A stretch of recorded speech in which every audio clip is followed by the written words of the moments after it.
مولاي صل وسلم دائما أبدا على حبيبك خير الخلق كلهم. Assalamualaikum warahmatullahi wabarakatuh. Alhamdulillah, salatu wassalamu ala rasulillah wa ala alihi wa sahbihi wa man walahu, amma ba'd. Yang saya hormati pimpinan Dayah Manahilul Irfan Ustaz Rifki Sururi, yang saya hormati para asatidzah Manahilul Irfan, dan yang saya banggakan seluruh santri Manahilul Irfan, baik putra maupun putri. Alhamdulillah, kita pada malam Jumat ini telah melaksanakan aktivitas kita, rutinitas kita, yaitu pembacaan burdah. Kita bersyukur karena kita yang baru setahun ini, alhamdulillah, terus dan terus menerus kita melakukan pembenahan baik dalam fisik maupun dalam kualitas pendidikannya. Dan ini bukanlah sesuatu yang mudah ya, perlu perjuangan besar tentunya dari pimpinan sendiri, yang Masya Allah dari tadinya kita lihat Manahilul Irfan ini belakangnya berantakan, gedungnya hanya gedung yang lama. Sekarang alhamdulillah sudah ada gedung baru, kemudian nanti akan perbaikan lagi, termasuk ini sekarang kita difasilitasi dengan alat-alat baru, yang semua itu untuk menunjang Dayah Manahilul Irfan. Nanti di sebelah kita tuh ada ruangan untuk studio untuk merekam kegiatan-kegiatan dan merekam acara-acara yang bermanfaat, tidak hanya dari kita sendiri atau santri yang mungkin akan menampilkan kemampuannya dalam hal mengaji, dalam hal diskusi.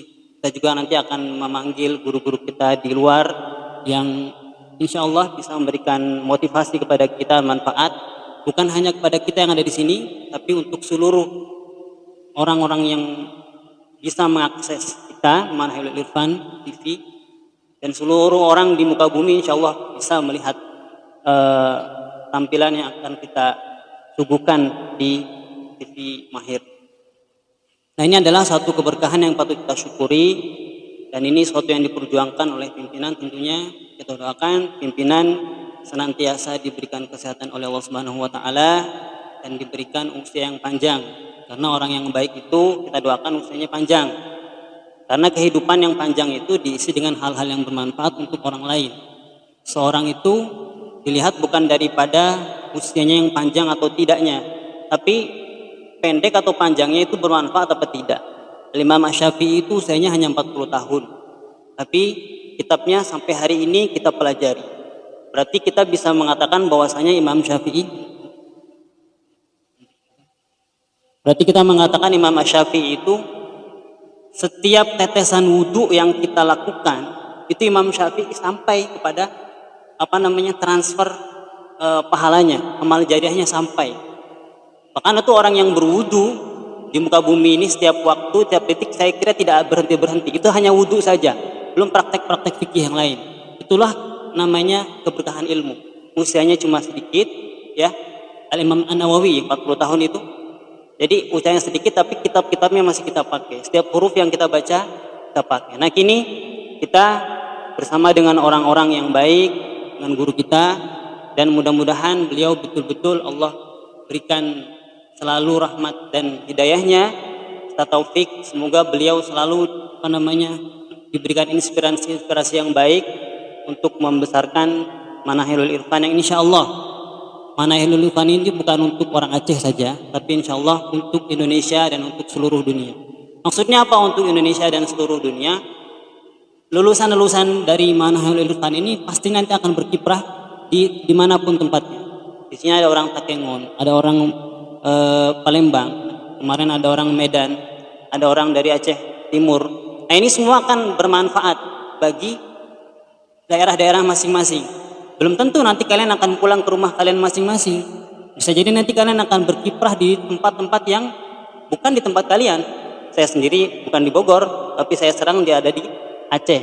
Artinya ini berkah dari guru-guru kami yang telah mendoakan kami, dan itu perjuangan mereka yang begitu besar, dan kami hanya sekedar menuruti titah dari guru-guru kami. Semua ini tidak lain adalah sambungan dan upaya untuk terus mengalir pahala-pahala dari guru-guru kami sampai kepada orang-orang setelah nanti kalian. Ilmu itu akan bermanfaat.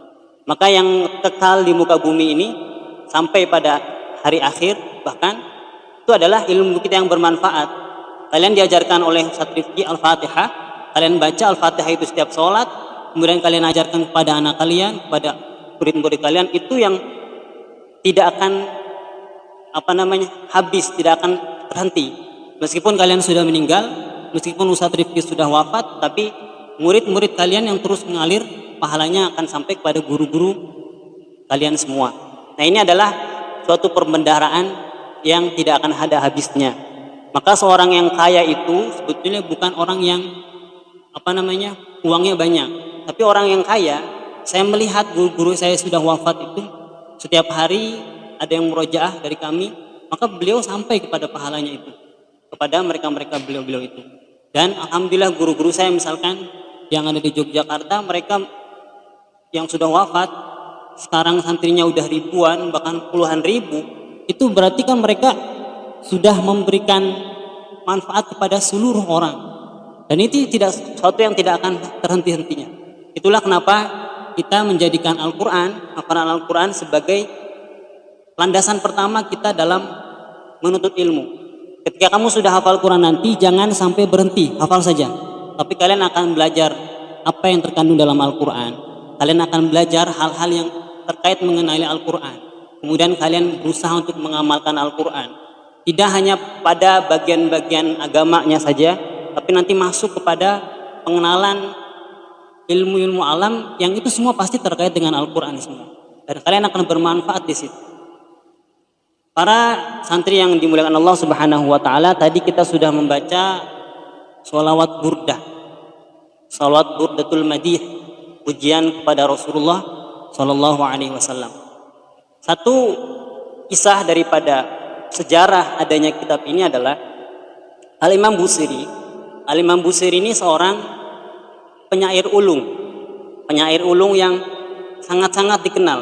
Jadi orang-orang dulu itu sangat digandrungi siapa yang paling pintar dalam hal syairnya.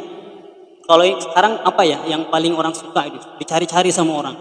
Jadi TikTok ya, suatu yang orang tuh semua pengen ngelihat. Misalkan kalian ikut salah satu siapa YouTuber yang paling terkenal yang kalian suka, karena setiap orang punya masing-masing punya yang disuka siapa, yang di-subscribe, kemudian dipakai lonceng itu, kemudian kalian lihat tiap hari. Nah, itu orang-orang orang Arab dulu itu terhadap syair itu suatu yang haus mereka. Setiap ada syair yang baru mereka cari, dan untuk memuji atau melecehkan itu dengan syair.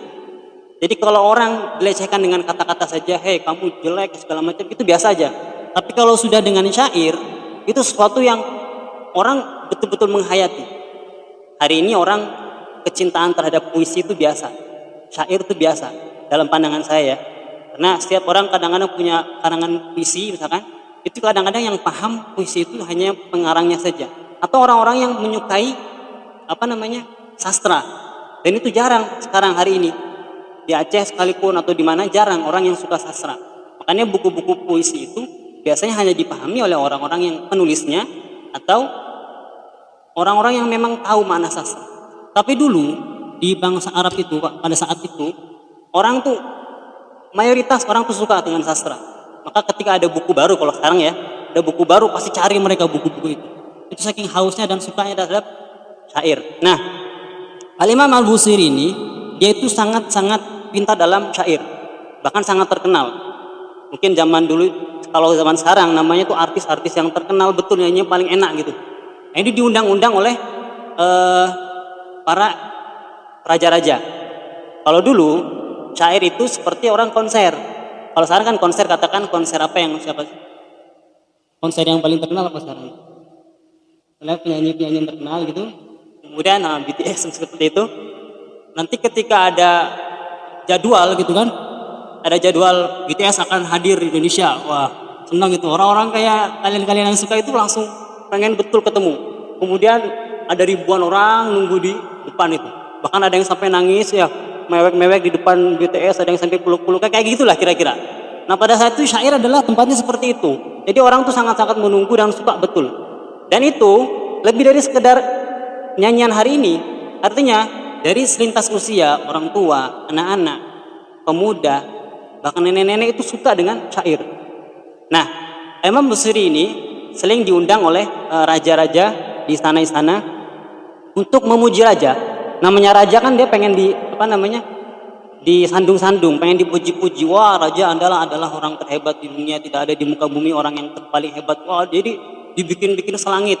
Raja itu. Makin dibikin senang, wah, ternyata emang kata si raja itu, saya itu orang hebat. Karena dipuji oleh orang yang mencair. Setiap kali dia diundang, dia dapat uang banyak.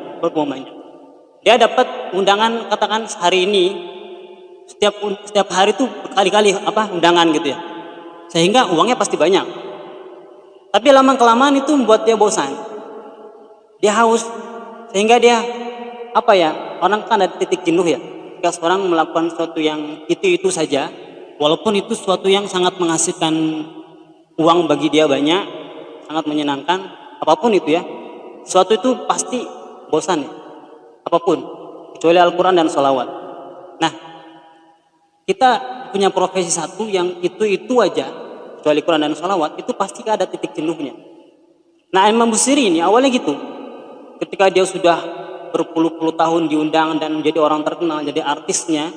Mungkin kalau zaman sekarang ketika ketemu pengen selfie kayak gitulah, kira-kira kan, pengen bareng, itu tanda tangan seperti itu. Nah, bosan lama-lama, sehingga dia merenung gini, saya ini sudah cukup terkenal, semua orang kenal saya, tiap saya ngomong sedikit aja orang langsung ngapalin kata-kata saya. Jadi dia udah bosan, saya uang banyak, tapi dia nggak tahu kenapa dia bisa kok bosan seperti itu. Akhirnya sampai bosan-bosan betul, sehingga dia terus merenung introspeksi. Ternyata dia berpikir, dia ini dibayar sama orang banyak, jadi terkenal untuk membuat hati orang senang. Walaupun orangnya itu orang yang akhlaknya buruk, disanjung-sanjung sama dia agar dia dapat uang. Akhirnya dia bosan. Dia berpikir, kenapa dia cuma menjadi orang yang seperti itu saja? Kenapa tidak memuji Rasulullah? Akhirnya semakin hari semakin terpikir Rasulullah aja. Nah, saking galau dia betul-betul rindu pada Rasulullah. Kenapa saya kok nggak buat air buat Rasulullah gitu? Saking galaunya, ya, galaunya bukan main. Sampai berbulan-bulan bahkan bertahun-tahun kegalauan itu sampai dia sakit sampai lumpuh atau sekarang namanya stroke gitu ya. Jadi dia lumpuh, stroke. Sehingga nggak bisa ngapa-ngapain. Nah pada satu malam beliau, ini satu riwayat dari satu jalur kisah, mungkin ada versi lain. Jadi beliau tidur, kemudian beliau bermimpi Rasulullah minta dibuatkan syair syair salawat. Jadi kata Rasulullah, kamu bikin salawat bikin syair buat orang-orang aja, buat raja-raja kok sama saya enggak, kira-kira gitu ya. Bikinlah buat saya. Akhirnya ketika beliau sadar dalam keadaan stroke itu, beliau sampailah bikin menjadi 10 pasal yang seperti kita baca itu. Akhirnya satu waktu ketika sudah selesai, beliau tidur. Kemudian ketika tidur, beliau bermimpi Rasulullah. Kemudian Rasulullah sandingkan burda. Apa arti burda? Jaket ya, selendang, suatu selendang ya, atau dikatakan juga ada yang mengatakan jaket. Jadi Rasulullah saking senangnya Rasulullah terhadap pembuatan syair yang dibuat oleh Imam Busiri itu, Rasulullah ngasih hadiah, kasih selendang, atau dia mengatakan jaket, nih buat Imam Busiri. Ketika bangun, beliau langsung sehat dan seperti biasa. Inilah yang kemudian para ulama setelahnya itu menjadikan bacaan burdah ini adalah sesuatu yang sangat penting, sangat ya tentunya Al-Quran dan Al-Hadis yang penting ya. Tapi sesuatu yang bisa menyentuh hati mereka, sehingga banyak ulama-ulama setelahnya membuat syarah-syarah, buku-buku yang tebal untuk memberikan penjelasan setiap syair-syair itu.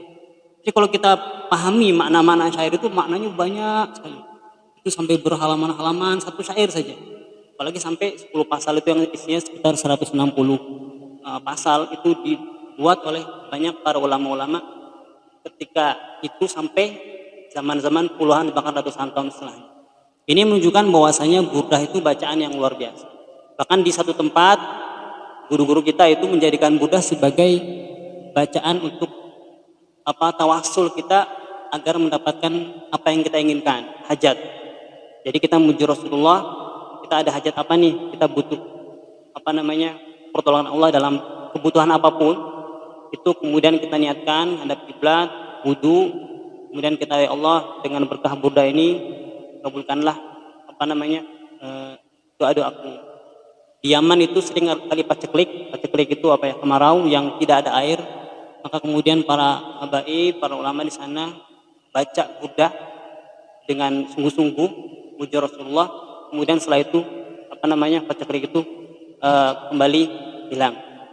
Makanya kita jadikan burdah ini sebagai awalan daripada pengajian kita Al-Qur'an ya.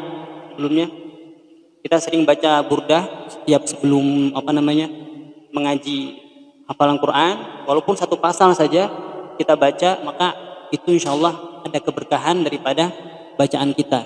Ini menjadi penting karena guru-guru kita seringkali mengatakan bahwasanya salawat itu adalah cawan, gelas daripada ilmu yang akan kita terima. Jadi kalau kita mau dapat ilmu, kita misalkan ada pembagian air minum, misalkan pembagian madu, maka harus kita punya gelas kan. Nah, salawat itu adalah gelasnya untuk kita mendapatkan ilmu. Maka kalian jangan sampai terlepas daripada bacaan salawat. Bahkan guru kami Ustaz Salahuddin Munsif itu mengatakan tidak pantas orang itu dikatakan cinta Rasulullah, ngaku-ngaku cinta Rasulullah kalau sehari nggak sampai 400 kali baca salawat. Ada yang mengatakan nggak sampai 1000 kali. Yang Ustaz Rifki 1000 kali baca itu. Di salat 200 itu suatu yang keinginan yang insya Allah datangkan kebaikan kalau kita terus istiqomah. Ya kan bacaan salawat kan nggak harus panjang-panjang kan. Allahumma sholli sholatan itu dari berapa menit cuma satu aja. Tapi kan bacaan yang pendek-pendek kan bisa. Sallallahu alaihi Muhammad sallallahu alaihi wasallam kan itu cukup beberapa 1 menit bisa berapa puluh kali kan. Nah, kalau kalian lagi ada banyak waktu baca burdah. Ini suatu yang sangat menyenangkan. Saya sekali kalau bawa motor pakai headset itu mana-mana pembawa burdah. Sampai hari ini kok saya nggak bosan-bosan dengar aplikasi burdah itu. Sampai hari ini saya nggak tahu. Itu pasti tiap hari saya pasang terus. Kayaknya selama saya di sini, sebenarnya kenal burdah itu udah lama. Cuma pas pada saat sering kita baca di sini, itu kayaknya saya bisa pastikan hampir tidak pernah saya selama sekian bulan itu sampai berhenti 1 hari tanpa burdah. Itu selalu itu. Entah yang 8, saya suka yang 8 atau 10. Ya karena awal-awal kita ini suka dengar sesuatu itu karena lagunya, ya kan? Misalkan suka dengan lantunannya. Tapi lama-kelamaan kita itu akan tersentuh dengan maknanya. Ya, kalian mungkin pernah belajar bahasa Arab sedikit-sedikit kan, jadi paham dikit-dikit atau nggak paham ya buka-buka cari-cari sumber yang memahami syair itu bagaimana. Nah ini kita kemudian pelajari. Nah sebetulnya begitu juga Al-Quran ya. Kalau kita sekarang ngafalin aja dulu, banyak ngafalin aja, senang aja dulu sama baca. Nanti lama-lama Allah kasih kamu hidayah, Allah kasih kamu taufik untuk tahu makna dalam Al-Quran itu. Makanya yakin aja, jangan pernah berputus asa. Oh saya cuma ngafalin aja, nggak bisa paham-paham. Nanti Allah akan kasih itu, insya Allah. Asal kita ada kemauan, kemudian belajar bahasa Arab, nahwu, sorof dan lain sebagainya. Nah, sedikit kita kupas apa yang terisi di dalam burdah ini. Jadi tadi saya katakan Imam Busiri itu awal-awalnya adalah galau, sedang galau tingkat tinggi. Kemudian maka di pasal pertama beliau itu yang dijadikan beliau tulisan air burdah ini adalah introspeksi. Maka di pasal pertama itu semuanya adalah introspeksi. Introspeksi itu dia muhasabah, kita ini kok kayak gini hidup ya, kok saya semakin jauh sama Allah, kayak gitu. Maka orang itu kalau memang dia mau lebih baik hidupnya, selalu harus misalkan waktu di malam hari atau di kapan atau setelah sholat Itu setelah sholat kan adalah waktu yang kita bisa dekat sama Allah ya. Coba sisakan kamu 5 menit, 10 menit buat introspeksi diri gitu. Nah ini Imam Al-Busiri gitu. Di yang pertama, bab pertama beliau mengatakan fa inna ammarati bisu'i mata'adzat min jahliha binadiri syaibi wal harami. Sungguhnya amarah, nafsu amarah bisu itu maksudnya nafsu yang ingin kepada hal-hal yang buruk terus, pada kemaksiatan terus. Mata'adzat tidak menjadikan aku mudah untuk mendapatkan nasihat. Artinya dengan kemaksiatan itu yang cenderung kepada maksiat itu menjadikan aku susah untuk mendapatkan nasihat-nasihat yang baik. Min jahliha, maksudnya setiap kejadian-kejadian saya itu menjadi bodoh dan tidak mengambil manfaat bersamaan dengan binadhiri syaibi wal harami, dengan uban yang semakin memutih jelas, wal harami dan umur yang semakin tua itu, dengan banyaknya maksiat tertutupi nasihat-nasihat dikarenakan kebodohan tidak mengambil manfaat daripada uban yang semakin memutih dan usia. Maka sebetulnya seringkali dikatakan bahwasanya uban yang ada dalam manusia itu tidak perlu diwarnai, tidak perlu diwarnai hitam ya, karena itu sebagai nasihat bagi kita untuk kita udah tua mau mati. Nah itu, nah inilah yang kemudian oleh Imam Al-Busiri kemudian dia nangis ya, sampai sakit kayak gitu. Saya ini kok bodoh sekali, tidak bisa menerima nasihat-nasihat yang kejadi. Bukan nasihat harus ceramah ya, uban itu adalah nasihat. Tapi kok katanya Imam Al-Busiri, kok saya kok terhalang daripada rasa untuk menjadi lebih baik, padahal saya itu semakin tua gitu. Nah orang harus ada seperti itu. Kemarin kita belum lama kan ada namanya Pak Edi yang sering kita nasi goreng beli itu kan kejadian-kejadian seperti itu harusnya jadi pelajaran kita bahwa beliau masih muda, masih usianya kayaknya belum 40 tahun, kemudian Allah wafatkan tiba-tiba ya, tidak disangka-sangka, padahal kita seringkali menggantungi nasi gorengnya, akhirnya wafat. Beberapa hari yang lalu kawan kita yang sama kita sering ngopi bareng itu juga sudah meninggal, itu temannya Ustadz Rifki. Nah ini adalah pelajaran harusnya bagi kita bahwasanya usia ini tidak ada yang tahu. Tidak ada yang tahu kita akan mati kapan. Karena itu suatu misteri yang kita tidak tahu. Kawan kami yang meninggal itu, beliau meninggal karena bukan sakit apa-apa. Beberapa hari sebelumnya ketemu sama kawan-kawan yang lain, aman. Tapi entah kenapa tiba-tiba wafat. Nah ini adalah suatu pelajaran bahwa kita ini memang harus muhasabah sedikit-sedikit. Entah kapan setelah sholat atau coba bangun malam dikit, renung sedikit, kok saya itu hidupnya gini terus kan? Banyak waktu yang habis terbuang misalkan kayak gitu. Walaupun pada akhirnya kita sekali melenceng lagi itu manusia. Seringkali seperti orang sholat, kata guru saya, kalau kita lagi sholat kemudian kita nggak khusyuk kan, walaupun khusyuk ini kan bukan rukun ya, tidak menjadikan kita batal sholat. Kemudian kita lagi sholat pengennya itu khusyuk, pengen gak mikirin hal-hal lain kecuali sholat itu kita mikir Allah saja misalkan, pengen khusyuk. Tapi tiba-tiba ingat hal-hal lain, ingat kunci ya, ingat uang kah, ingat motor misalkan kayak gitu, ingat mobil di rumah. Itu suatu yang lewat, terus malah lupa. Nah ketika kita ingat, maksudnya kita langsung lurus lagi, berusaha lurus. Bahwa ketika pas lagi lurus itu renceng lagi, mikir yang lain, ya nanti lurus lagi, sampai akhir sholat seperti itu. Walaupun khusyuk itu bukan sesuatu yang rukun, tidak menjadikan batal sholat, tapi kita harus terus berusaha, menceng dikit, lurus lagi, sampai kita mendapatkan hidayah dari Allah yang sampai kita meninggal. Nah ini adalah contoh daripada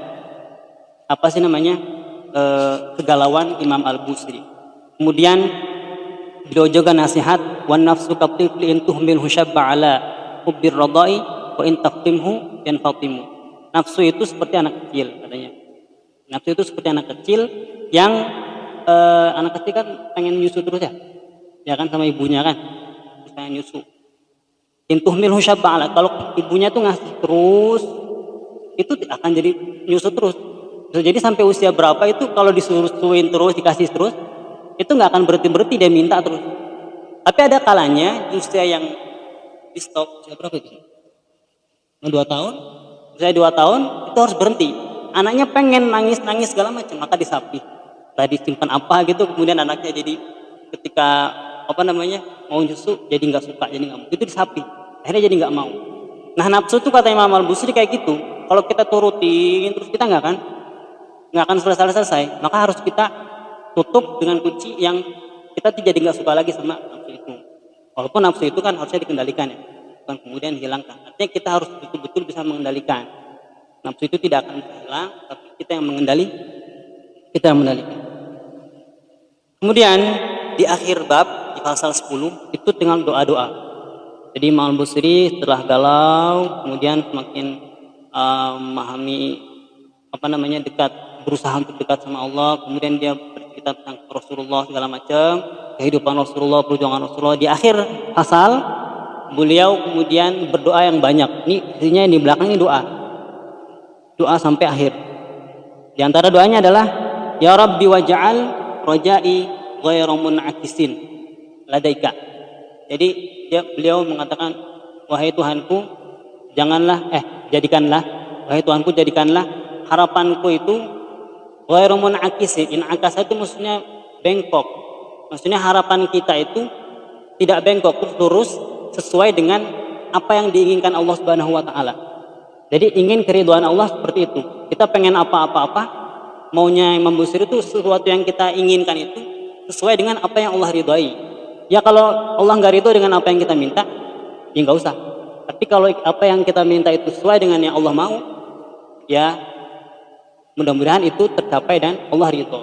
Karena dalam Al-Quran, wa asa an takrahu syai'an wa huwa khairun lakum wa asa an tuhibbu syai'an wa huwa syarrun lakum. Barangkali yang kita benci itu Allah suka, tapi yang kita suka Allah benci.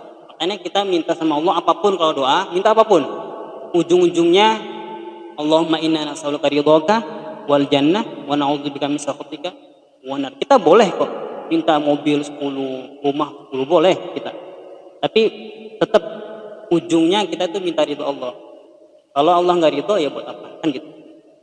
Nah, kemudian ini doa-doa yang beliau lantunkan untuk orang-orang muslim. Jadi kalau kalian berdoa itu jangan lupa doakan orang-orang muslim, doakan saudara, teman-teman kalian itu doakan. Itu Allah akan memberikan rahmat yang besar. Dan kalian tidak akan rugi. Kalian doakan Ustaz Rifki mudah-mudahan sehat, banyak panjang umur ya, banyak anak, rezekinya banyak. Itu insya Allah kalian akan dapat hal-hal baik juga, pasti. Jadi kalah saya ngapain doain Ustaz Rifki, marahin saya terus kok kayak gitu misalnya. Apa yang saya doain Ustaz Rifki rugi saya. Karena apa yang kita doakan itu kata Allah wa alaika, dan kamu juga dapat. Jadi kita juga dapat apa yang kita doakan. Kalau kita doa yang jelek, ya balik juga ke kita. Karena kita jangan pernah menyumpah serapah orang lain, karena itu akan balik ke kita. Auzubillah min dzalik. Saya kira ini aja. Insyaallah Ustaz Rifki akan menambahkan yang lebih baik lagi. Kurang lebihnya mohon maaf. Assalamualaikum warahmatullahi wabarakatuh. مولاي صل وسلم دائما أبدا على حبيبك خير الخلق كلهم